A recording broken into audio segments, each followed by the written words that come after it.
Guild Wars 2 Scourge, an absolute monstrous DPS class, bringing so much damage with so much utility. Very few classes in Guild Wars 2 can hit the level of Scourge, especially the fact that it does it all from range. This class brings barrier, cleanses, as well as so much other utility. Let's have a look at why it's just so damn good. On the positive sides, Scourge is incredibly beginner friendly.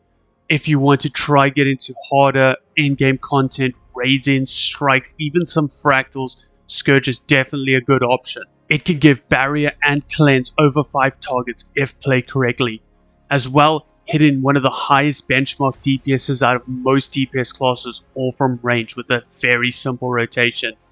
Not just that, it has a free utility slot, and Scourge in general, or Necro in general, has some of the best utilities you can wish for.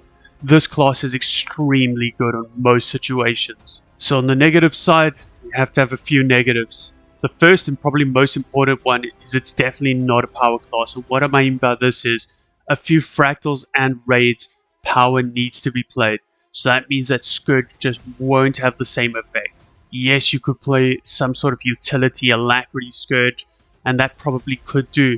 But as a DPS, you would need to switch to something a bit more bursty. Scourge doesn't have the ramp up of even some of the other condition damage builds. Scourge is also very reliant on a lot of skills being kept an eye on. Some need to follow each other, and this can get kind of confusing for newer players. But to more advanced players, it's not too hard to make sure that you're always having shades up and that you're using certain skills in a certain order. We'll have a look at them as we get towards the rotation concept. Now let's have a look at some stats and gear. Everything Vipers, nice and simple. For the rune, you're looking at Rune of Nightmare. This is found in the Twilight Arbor dungeon, but you can barter for it with any other dungeon currency. You can have a look at some other options like Rune of the Lich for a bit more vitality, which gives you more life force, or you can have a look at the Tormenting runes for different reasons. These can be switched up for certain fights, if you require a bit more healing or survivability. But for the highest DPS, Rune of Nightmare is the way to go. For our weapons, the only thing you actually require is a scepter and a torch, but you can have a warhorn in your offhand. You can put a Sigil of Earth or a Sigil of Tormenting in there, whatever works out better for you. But for your scepter, a Sigil of Bursting is required, and for your torch, a Sigil of Torment.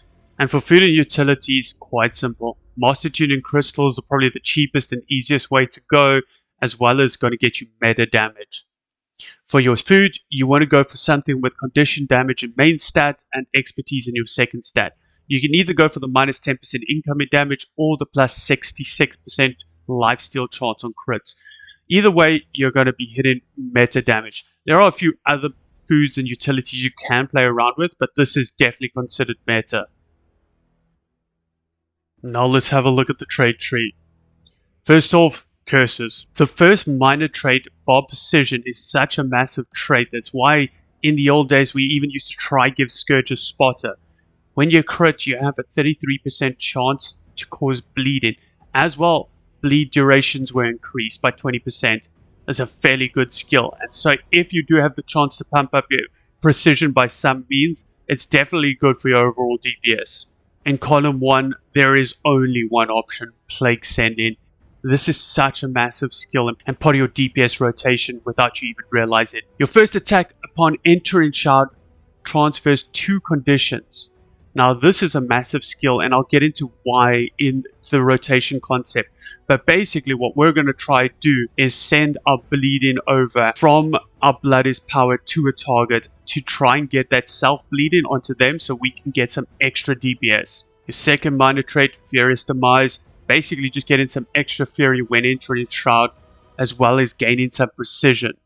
This is pretty big, because remember, we are going to get some of this bleed damage from Bob Precision. Now in column 2, again, only one option really, Master of Corruption.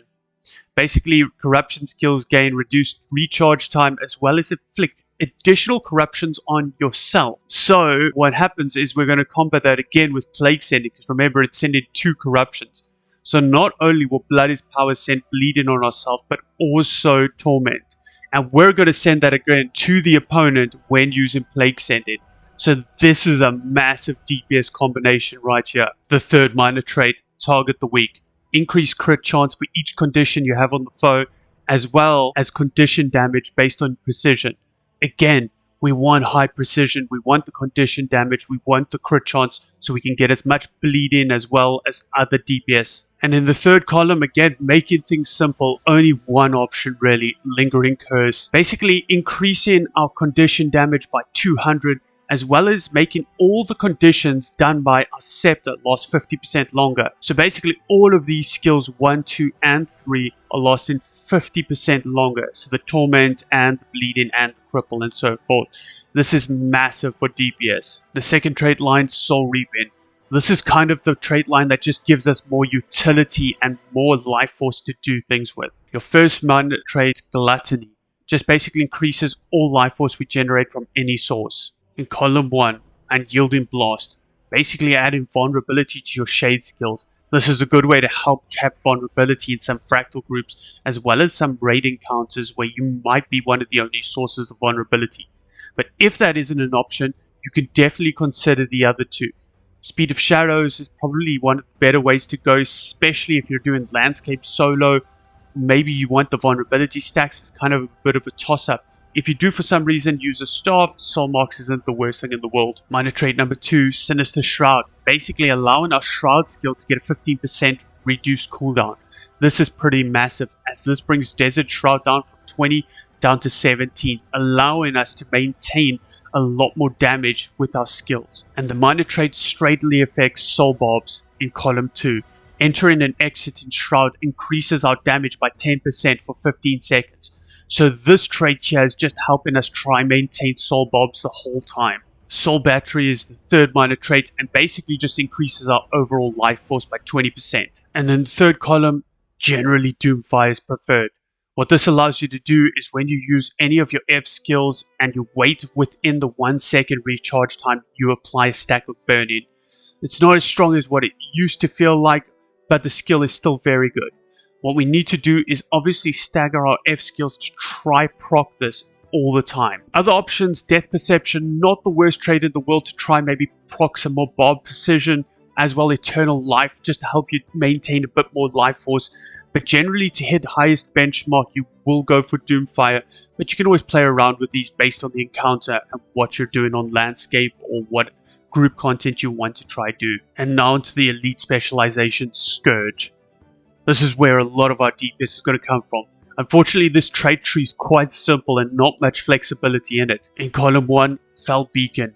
Burning You Inflict does 10% more damage, as well as gaining expertise based on condition damage. Definitely a good DPS skill to have. The second minor trait, Sand Sage. An absolutely massive skill to be aware of. If we have a look at our stats here at our concentration and our condition duration, if we throw down 1 shade, we basically gain 15% extra duration on both Condis and also boons. This is a massive skill to be aware of. That's why we need to maintain at least 1 shade at all times. In column 2, Sadistic Syrian. Nefarious Favor basically gains burning and burns nearby targets. This means that we are using our F2 skill basically off cooldown. It's a massive DPS increase. Minor trait 3, Blood is Sand. Reducing all the incoming damage by 15% when you have at least 1 active shade up. This shouldn't really be something you're focusing on, as you should have a shade up to try get Sand Sage at all time. And again in column 3 there's only one way to go, Demonic Law. Torment You Inflict is increased by 33% as well as gives a burning stack.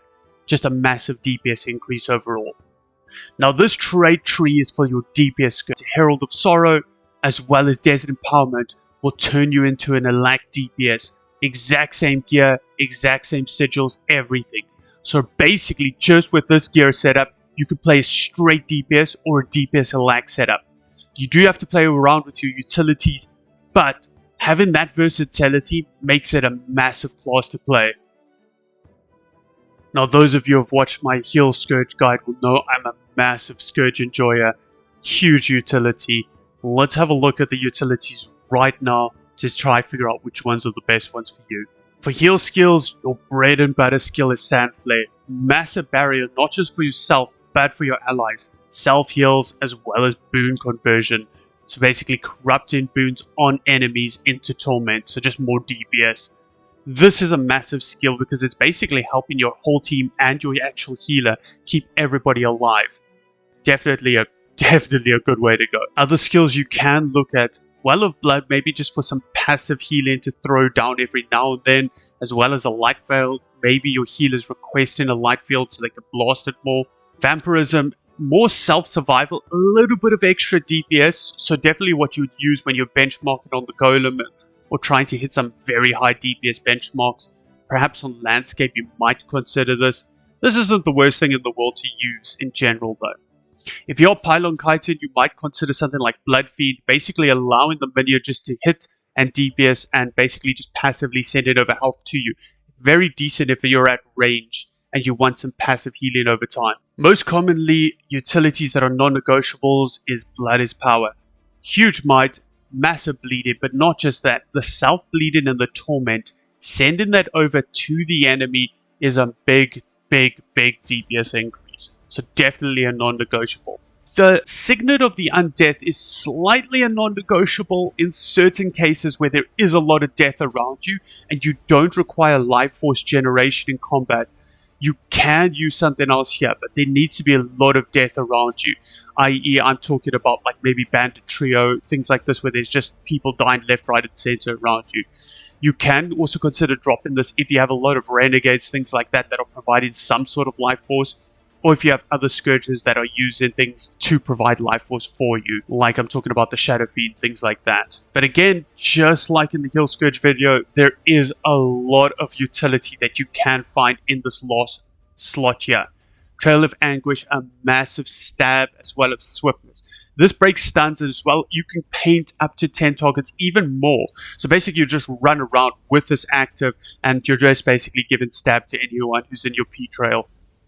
Serpent Siphon, obviously huge barrier as well as Aegis. Generally, if it's your job to provide Aegis in an encounter, perhaps you're doing something like Doom CM or Kadim 1 CM, sometimes you might have to be the only source of Aegis. You need to use this skill and you need to proc it at the right time. If not, even if you're just doing some sort of fractals or raided and you just want to provide Aegis for some sort of hit that your group's not prepared for, it's also a decent option to pick. Sandswell, obviously a massive skill to have. Again, barrier, damage, boon conversion on enemies. Also, having this 900 range portal that allies can use to basically portal to and from mechanics. This allows you to pile kite, do skips and fractals and raids. Definitely a really good skill to have around. Now, obviously, Epidemic isn't what it used to be, but it's still a very good skill to use. 1200 range, and then once the target is hit by the skill, it will send out 5 stacks of all the Condis on that target to targets that are 900 range around it, as well as providing some vulnerability. The skill obviously used to be immensely good, but it's still fairly good in some raid encounters and fractals, and also definitely good for some landscape encounters. Corrupt Boon, obviously a very good skill as well, corrupting 3 boons on an enemy with 2 charges, as well as doing some self-bleeding and poison. Not a bad skill at all. Probably my favorite skill, Spectral Grasp. Not just for the 15% life force generation on targets hit, but just for the amount of CC. If you walk into the middle of a Samrog or a Gorseville and you hit the skill and all 5 hands hit that one target, you're topping the break bar by like a mile. This skill is immensely good. One of my favorite skills, Spectral Walk. I know it sounds cheesy, but I love doing me some Spectral Walk cannons on Sabbatha. What this skill does basically is you proc it and it allows you to move wherever you want to, do mechanics, and then when you proc it again you teleport back. Just a really cheesy way of doing certain mechanics, but definitely a fun skill to have for some landscape fractals as well as raids. Certain skills that you can consider, there's so many to go through. I don't want to go through more. Plague Signet for some reasons. Blood Shadow Fiend for, obviously some extra life force. The Bone Minions are good if there's multiple Scourges all using them. They generate a lot of life force. Worm for body blocking as well as a teleport. As well, there's a couple of options here with Wells, especially if you need to corrupt boons. Maybe you're doing Q1 and you're not doing, Stab Pylon. Definitely not the worst ones to use. There's a lot of good options here. Oh, I forgot, even more important, CPC as well for projectile destruction. This allows you to do things like severe CM as well as slow the Tsar. These are all very very good options. Scourge is just too blessed when it comes to utilities. Now for your elite utilities, your bread and butter skill, Plague Lance, just massive DPS. Try to make sure that you're obviously in Shroud when dropping this so that you're doing more damage. Obviously, definitely a good skill to have down. Flesh Golem, massive CC, definitely a good one to use. Lich Form can be definitely massive at start of fight if you want big bursts with the little boys, and also if you want a big health pool. Maybe you're doing some skips and fractals. Lich Form increases your vitality by an absolute substantial amount. Now let's have a look at the weapon skills. Generally, you should always complete auto attack rotations, especially the fact that Putrid Curse, the last attack, has got poison damage increased with it. But generally with Scourge, it's not like an absolute DPS killer if you do interrupt, especially if you interrupt the first one on the chain. Most classes, if you interrupt, you're basically not going to hit bench by like a mile. But it's Scourge, that's what makes this class so beginner friendly. Of course, we've got increased bleed duration because of the traits we've got, and obviously skill number 2, Grasp and Dead, massive bleed as well as cripple, i.e. soft CC. This can be also used to kind of slow down NPCs in raid encounters and such, maybe on landscape, so that you can do mechanics. And remember, we've converted our skill 3 to Devour in Darkness. Huge torment, as well as boon corruption on enemies, life force, and 5 target. This is a massive skill. Also notice how these skills line up. I'll get into that in the DPS rotation kind of concept. Skill 4, Harrowing Wave, massive torment as well as burden. Also 5% life force, massive skill in general. Skill 5, Oppressive Collapse, a knockdown as well as torment as well as some might. This skill is probably the most important skill. Now for your offhand, your Warhorn, we do have obviously Wail of Doom, extra fear affected by our runes as well as our expertise duration, and then Locust Swarm, a bit of swiftness, lifesteal, and general group AoE lifesteal. So this basically creates for your entire party a bit of survivability as well as some slight damage. Now let's talk about your shade skills. F1 is basically your normal play shade down. It comes with obviously a burning stack, a torment stack, as well as the 2 vulnerability we've traded and some minor damage. This is obviously a really good skill to use. You want to try and coat the target you're DPS in, but at the same time, if you know that there are other adds, you can always place it there. Because all the rest of your F skills will not only be around the shade itself, but also from yourself. So you and your shade will pulse the skill around it. So sometimes it's good to try get more coverage of an area rather than just place them all directly onto a boss. Now, F2 skill, Nefarious Favor, is obviously a massive skill. We've traded in for 2 burning stacks with fairly long duration. Not only that, this skill also converts a condition on yourself into boons. This can be quite useful in a lot of fractals. Notice that it's also 3 targets around each shade / yourself. So you could technically almost reach up to 12 targets if you place your shade and yourself in a certain position. When you have overlap, say with yourself and a shade, you won't apply 4 stacks of burn-in. So even though over here you'll notice that there is a bit of overlap, we won't apply this over them more than once. Once one target has those 2 burn-in stacks from whether it's yourself or the shade, it won't overplace on it. It's a fairly cheap skill life force wise as well, making it quite a good skill. You'll hit the skill off of cooldown generally, to not just get the burning stacks, but also possibly Doomfire. F3 skill, Sand Cascade. Obviously a brilliant skill to use. It's got barrier based off of healing power, so if you do find yourself on landscape playing maybe more of a celestial build, this will obviously scale a bit better. Or if you find yourself playing the Heal Scourge. If you're looking for a Heal Scourge guide, I do recommend the video that I put out a few days ago. Obviously really good, and this skill will save a lot of lives. Even though you're not playing a healer, casting this ability before some big damage can save someone. If you think of Veil Guardian, you're about to take a 90% health hit, maybe the healers are slacking and you're not at full health, pre-casting this as the green's about to go off will save your group. It's a massive skill. It's also fairly cheap on life force, so it's quite a good way of proccing Doomfire. You should kind of use this with your F2 skill to try and make sure that Doomfire is procced as often as possible. Your F4 skill, Garish Pillar, basically just a huge CC with the fear effect. So obviously the fear will make targets retreat. Ones without defiance bars and ones with defiance bars will take a massive amount of defiance bar damage. Note that this scales with not just our runes, the 10% fear duration, but also expertise. So if you have a shade up, you'll notice that it will go a bit stronger. There are ways to make this even stronger, some runes, some effects, but generally this is a fairly good skill for CC. It has a fairly high life force cost, so you don't tend to hit this as often, but you definitely can use this on some break bars or in certain fights like Soulless Horror. Perhaps the Tormented Dead is making its way back into group. Hitting this skill will basically cause it to run away in the opposite direction of you, so it's a fairly good skill to have. The F5 skill, Desert Shroud, the absolute most important shade skill to use. This skill basically enters us into Shroud, hits multiple damage spikes while being done, gives us barrier as well as fury due to our traits as well as torment. This skill is massive. Yes, it costs a lot of life force, but this skill is massive DPS. Remember, we're comboing Desert Shroud with our Blood is Power for even bigger DPS spikes. Let's talk about the rotation concept. First of all, let's understand how Plague Sending works. When we enter Shroud, we send 2 conditions on our first attack. What this means is that when we use our Shroud form, we get this ability, but it lasts on you for like 3 seconds before it actually disappears. What a lot of Scourges do is read about this skill, they'll use Blood is Power, get the 2 stacks or 2 conditions, and then try use their Desert Shroud to transfer those conditions. But what happens is some Healbrand that thinks they're a hero is cleansing continuously and will rip these off before you can send them over.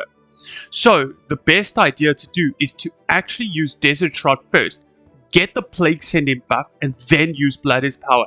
That way, no one can rip these conditions off of you because they're instantly sent across, making the most DPS. Now, in general, what you want to do before you even start the fight is throw down 1 shade at least. What this will do is it will give us the extra expertise through Sand Sage. We need to make sure that there's at least 1 shade up all the time. I generally like to stagger my shades past every auto attack rotation. That way, I don't have to worry about every single one of them coming off of cooldown at the same time. If you throw all 3 down at once, you're basically asking for trouble because all 3 will disappear at the same time, and then you're going to have to try send all 3 back out at the same time. Now, the reason that we also want to stagger our shades as well as our F abilities is because of Doomfire. Doomfire is basically a skill that will give us a stack of burn-in every 1 second. So what we want to try do is stagger these substantially. Although some skills like your Nefarious Favor and obviously your Desert Shroud, you're going to be hitting off of cooldown because you need the burn-in stacks as well as shade. But what I tend to do is have a look at my auto attack chain. Each attack is a half a second basic cast time. So with a bit of quickness and alacrity, this will be just over 1 second.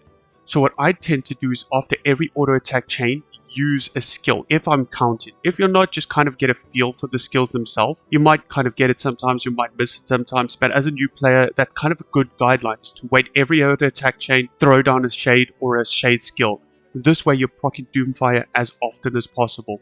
So in terms of shade skills, this is the simplest way to do it. Keeping up your manifest shades and trying to almost spread them around a little bit. What you want to try to do is obviously paint the target, but you also want as much coverage area as possible for some AoE. Remember, every single time we're using a skill, it's not just bursting from us, but from each of the shades. We're obviously using our F2 off of cooldown, and we're using our Desert Shroud Empowerment, and then straight afterwards your Blood is Power to send over those Condis. You can use your F3 skill if you want a little bit of extra Doomfire.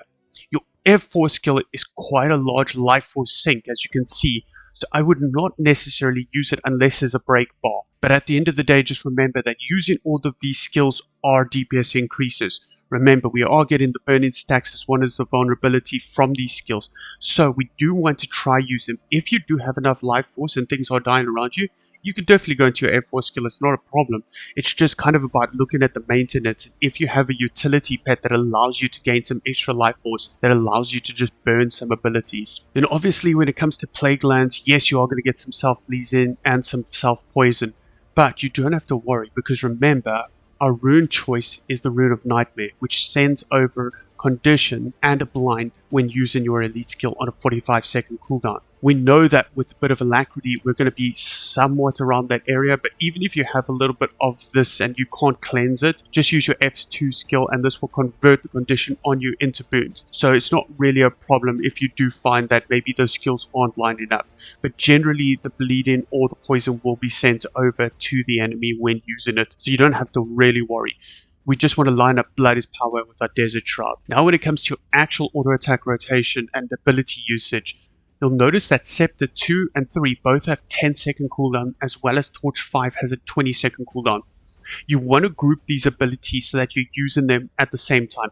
They're all 900 range, so they're fairly easy to use.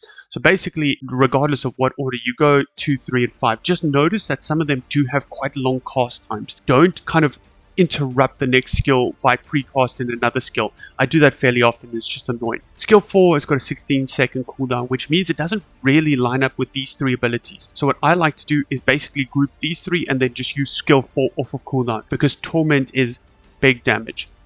So generally that's kind of the feeling you get, and you pretty much just hit them off of cooldown. You obviously would love to group these abilities once you've got your Desert Shroud and your Blood is Power on, so that you've obviously got the extra damage. So trying to make sure that has happened beforehand is obviously a really good thing to do, but if not, hitting the skills is better. So if you kind of have to wait a couple of seconds, maybe 10 seconds, rather hit the skills, get the condis on there.